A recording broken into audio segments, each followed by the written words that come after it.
আসসালামু আলাইকুম সবাইকে ওয়েলকাম জানাচ্ছি রেসিপি বাই আমার কিচেনে আরও নতুন একটি রেসিপি দেখার জন্য। আজকে করে দেখাবো একটি ডিম দিয়ে খুবই সহজে গ্যাসের চুলায় কিভাবে প্লেন কেক বানানো যায়, সেই রেসিপিটি আপনাদের সাথে আজকে শেয়ার করব। আর এই কেকটি বিকেলে নাস্তায় চায়ের সাথে খেতে কিন্তু দারুণ মজা লাগে। আপনার চাইলে কিন্তু বাচ্চাদের টিফিনেও কিন্তু বানিয়ে দিতে পারেন, বানিয়ে রেখে দিলে কিন্তু বাচ্চাদের টিফিনেও দেওয়া যায় এই কেকটি। আর খেতেও কিন্তু অসম্ভব মজার, একদম তুলতুলে নরম তুলার মতন। দেখতেই পাচ্ছেন যে কতটা সফট এই কেকটা। আশা করি সম্পূর্ণ ভিডিওটি দেখবেন, ভালো লাগলে একটি লাইক দিয়ে চ্যানেলটা সাবস্ক্রাইব করে পাশেই থাকবেন আর ভিডিওটি বেশি বেশি শেয়ার করে দিবেন। চলুন তাহলে শুরু করা যাক আজকের রেসিপি। তো আজকে এক ডিমের রেসিপির জন্য আমি একটি ডিম নিয়ে নিয়েছি, যেহেতু আজকে একটি ডিম দিয়ে আমি কেকটা বানাবো। আর একটি বাটি নিয়ে নিয়েছি। এখন বাটির মধ্যে আমি ডিমটা ভেঙে নিব। আমি ডিমের সাদাংশটা আর কুসুমটা আলাদা করে নিব। তো দেখতেই পাচ্ছেন যে কাজটা আমি কিভাবে করছি, যাতে কোনোভাবেই ডিমের কুসুমের অংশটা সাদা অংশের সাথে না মিশে। তা একটা হ্যান্ড বিটার দিয়ে আমি এখন ডিমের সাদা অংশটাকে বিট করে নিব।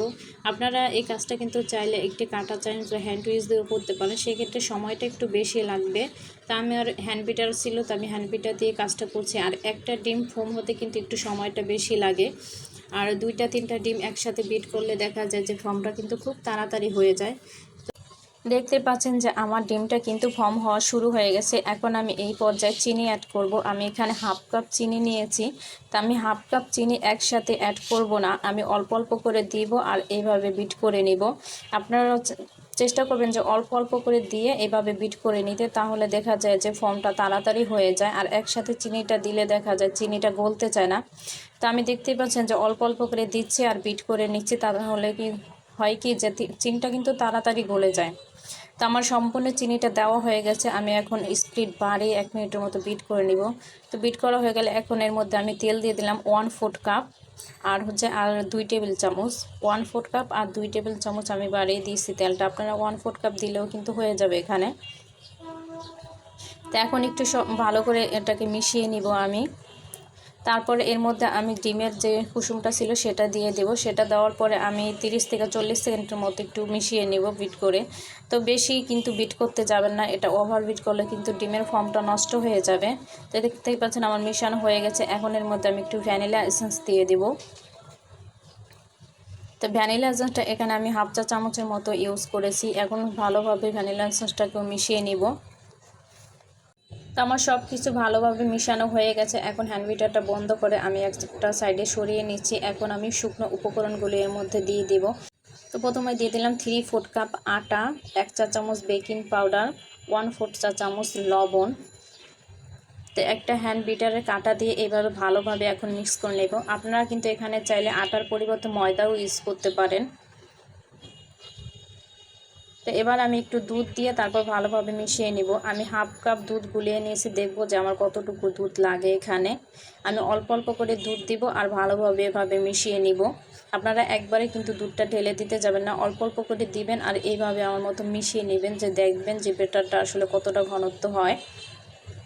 তো আমার সম্পূর্ণ ব্যাটারটা ঘোরানোর জন্য এখানে আমি 1/3 কাপের মতো দুধ ইউজ করেছি।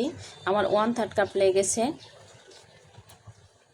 তো আমার ব্যাটারটা কিন্তু রেডি হয়ে গেছে। ঘনত্বটা কীরকম দেখেই বুঝতে পারছেন। আমি এখানে 6 ইঞ্চি সাইজের একটা পুডিংয়ের মোল্ড নিয়ে নিয়েছি। আপনারা চাইলে কেকের মোল্ডও ইউজ করতে পারেন। তো পুডিংয়ের মোল্ডে আমি তেল ব্রাশ করে তারপর সরাসরি দেখতে পাচ্ছেন আমি কেকের ব্যাটারটা কিন্তু ঢেলে দিয়েছি। আপনারা চাইলে বেকিং পেপার থাকলে বেকিং পেপারও দিয়ে দিতে পারেন। তো আমি সরাসরি তেল ব্রাশ করে তার মধ্যেই কিন্তু ঢেলে দিলাম। তো এখন চলে যাব চুলায়। তো আমি চুলায় বেক করব, তার জন্য একটা পাতিলা বসিয়ে দিয়েছি।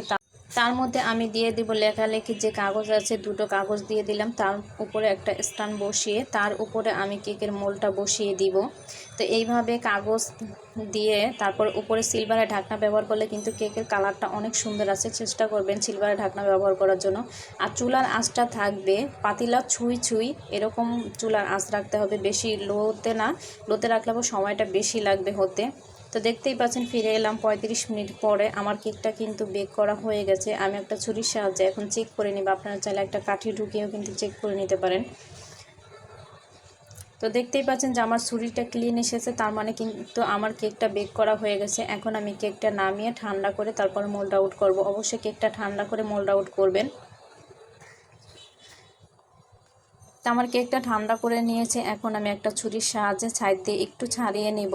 অবশ্যই একটু ছাইড দিয়ে ছাড়িয়ে নেবেন, তাহলে আর কেকটা কিন্তু ভেঙে যাবে না। আর দেখবেন যে আসলে কেকটা ঠান্ডা হয়ে গেলে সাইড থেকে এমনিতেই মানে ছেড়ে এসেছে। তো এখন একটা প্লেট নিয়ে আমি প্লেটের উপরে মোল্ড আউট করে নিব। তো দেখতেই পাচ্ছেন কেকটা আসলে মাশাআল্লাহ নিচটা কত সুন্দর হয়েছে, আর বাটির সাথেও কিন্তু লেগে যায়নি। দেখতে পাচ্ছেন বাটিটা কতটা ক্লিন, আর কেকটাও কিন্তু মাশাআল্লাহ অনেক সফট হয়েছে। অনেকেই প্রশ্ন করতে পারেন যে আসলে কাগজ দিয়ে কেক বানালে কাগজ পুড়ে যায় কিনা, বা কাগজ পুড়ে গেলে তার গন্ধ লাগবে কিনা কেকের মধ্যে। না, কাগজ পুড়ে গেলেও কিন্তু কেকের মধ্যে কোনো প্রকারের কাগজ পোড়া গন্ধ আসবে না। আপনাদেরকে আমি যে কেটে দেখাচ্ছি, দেখেন যে আসলে কেকটা কতটা সফট হয়েছে।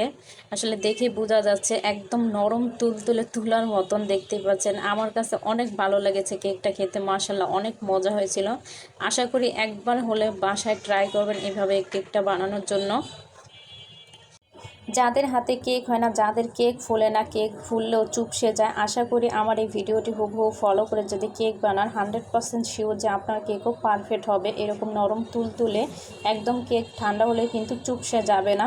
তা আজকের ভিডিওটি এই পর্যন্ত। ভালো লাগলে অবশ্যই একটা লাইক দিয়ে চ্যানেলটা সাবস্ক্রাইব করে পাশেই থাকবেন। পরবর্তী ভিডিও দেখার আমন্ত্রণ জানিয়ে এখানেই বিদায় নিচ্ছি। সবাই ভালো থাকবেন, সুস্থ থাকবেন, আর ভিডিওটি বেশি বেশি শেয়ার করে দিবেন। আল্লাহ হাফেজ।